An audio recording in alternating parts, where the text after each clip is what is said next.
গাড়ীখন যেতিয়া মানে কি হয় প্ৰায় 10:30 বজাৰ পৰা মানে গাড়ীখনত প্ৰব্লেম দি আহি আছে দেই। মই মানে কি হয় সেইকেইদিন মই চাই আহিছোঁ তাহাঁতি মানে ক'ৰবাত গাড়ীখন ৰখাই পিনি দুবাল্টিং পানী আনিব গাড়ীখন ঢালে, তাৰপিছত আকৌ অলপ দেৰি আহি প্ৰায় এঘণ্টামান ৰখাবহি বা আধা ঘণ্টা ৰখাব, তাৰপিছত আকৌ চলোৱাৰ পিছত মানে কি হয় ৰহা টোলগেট পাৰ হোৱাৰ পাছত বাঘমৰা শিৱ মন্দিৰৰ ওচৰতে গাড়ীখন ট'টেলি মানে ষ্টাৰ্ট বন্ধ হৈ গ'ল।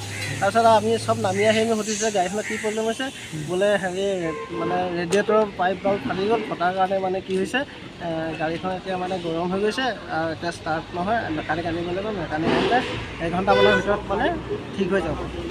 কিন্তু তেওঁলোকে মেকানিক আনোতেই মানে প্ৰায় 1.5 ঘণ্টামান লগালে। মেকানিক আহিলে অহাৰ পাছত তেওঁ চাই ক'লে যে এইখন এতিয়া ভাল নহ'ব, গতিকে আমি এতিয়া হেৰি কৰিম। আমি মানে কি হয় ৰাতিপুৱালৈকে বাট চালোঁ, বাট চোৱা আমি ক'বলৈ কি আমাক এটা বিকল্প দিয়ক। বিকল্প মানে কি ধৰক কিবা এখন গাড়ী এখন আমাক ব্যৱস্থা কৰি দিয়ক, যাতে আমি মানে কি হয় গন্তব্য ঘৰ মানে পাবগৈ পাৰোঁ। তেওঁলোকে ক'লে যে কি আমাৰ যিখন মানে শিৱসাগৰৰ পৰা যিখন বৈকুণ্ঠ বাছ আহি আছে, সেইখন বাছ মানে খানাপাৰাতে পেছেঞ্জাৰবিলাক নমাই পিনি ৰিটাৰ্ণ আহিব আৰু আপোনালোকক ইয়াৰ পৰা লৈ যাব।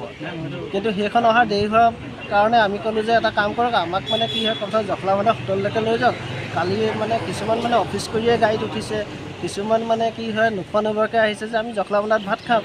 কিন্তু তাৰপিছত মানে যেতিয়া 5টা বাজি গ'ল, 5টা বজাৰ পাছত তেওঁলোকে কি কৰিলে প্ৰায় 6টামান বজাত মানে এখন আল্ট্ৰা বাছ পঠাই দিলে। আল্ট্ৰা বাছখনে আমাক আনি পিনি এই মুৰলী হোটেলৰ ওচৰতে নমাই পিনি ইয়াতে আমি ফ্ৰেছ হৈ ব্ৰেকফাষ্ট কৰি মেলি তাৰপিছত আমি ভাবিছোঁ 8:30 বজাত গাড়ী আহিব বুলি ক'লে। 8:30 বজাৰ পৰা এতিয়া 10টা 10:30 হ'ল, 10:30 পৰ্যন্ত মানে কি হয় গাড়ী অহা নাই। ইয়াৰে এজন হেণ্ডিমেন আছে, তেখেতক সোধোঁ যে কি গাড়ীখন কিমান পাইছেহি, বোলে আধা ঘণ্টাৰ পিছত পাবহি। তাৰপিছত আকৌ আধা ঘণ্টাৰ পাছত সোধোঁ, আকৌ আধা ঘণ্টাৰ পাছত পাবহি, কিন্তু এতিয়া পৰ্যন্ত মানে গাড়ীখন আহি পোৱাহিয়ে নাই। যাব ক'লে আপোনালোক? মই যাম তিয়ক জব দিওঁ। মানে আমাৰ বাছখন একচুৱেলি তেওঁলোকৰ প্ৰায় 10টা 11টামান বজাৰ পৰাই বাছখনত মানে পানী দি চলাই আহিছে। আমিও গম পোৱা নাই তেনেকৈ।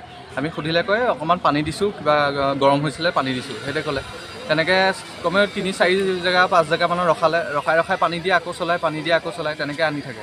তাৰপৰা ঠিক ৰহা টোলগেট পাৰ হৈ আহি প্ৰায় 1-1.5মান বজাৰ ভিতৰত বাছখন একেবাৰে নচলা হৈ গ'ল, ষ্টাৰ্ট বন্ধ হৈ গ'ল। ষ্টাৰ্ট বন্ধ হোৱাৰ পিছত তাৰপৰা আমি নামি আহিলোঁ অলপ দেৰি হোৱাৰ কাৰণে। আমি সুধিলোঁ কি হ'ল বোলে, এনেকৈ বাছখন ষ্টাৰ্ট বন্ধ হৈ গ'ল, মেকানিক মাতিব লাগিব। অভাৰহিট হৈ গ'ল গাড়ী। মেকানিক নহয়, তেতিয়ালৈকে কোৱা নাই। মেকানিক মাতিব লাগিব ক'লে। মেকানিক তাৰপৰা কিমান দেৰি লাগিব, 1 ঘণ্টাৰ ভিতৰত আহিব। তেনেকৈ কওঁতে 1.5 ঘণ্টামান লাগিলে। মেকানিক আহিলে 3টামান বজাত, আহি চাই অভাৰহিট হৈ গ'ল, এতিয়া বাছখন ভাল কৰিব পৰা নাযাব। এতিয়া আমি ক'লোঁ আপোনালোকে বিকল্প কিবা লৈছেনে? বোলে মালিকক ফোন কৰিছোঁ, ফোন চুইচ অফ, মেনেজাৰক ফোন কৰিছোঁ, ফোন চুইচ অফ। এতিয়া ড্ৰাইভাৰে আনকি ড্ৰাইভাৰৰ ওপৰতো তেওঁলোকৰ গুৰুত্ব নাই। বাই চান্স যদি বেলেগ কিবা ঘটনা ঘটিলেহেঁতেন, ড্ৰাইভাৰ বা হেণ্ডিমেনৰ গুৰুত্বও লোৱা নাই। তেওঁলোকে ফোন কৰিলে ফোন ৰিচিভ নকৰে। আমিও তেওঁলোকৰ পৰা নাম্বাৰ লৈ ফোন কৰিছোঁ, ফোন ৰিচিভ নকৰে। এনেদৰে কেয়াৰলেছ হৈ পেলাই যদি এনেকৈ কাম কৰে কেনেকৈ হ'ব?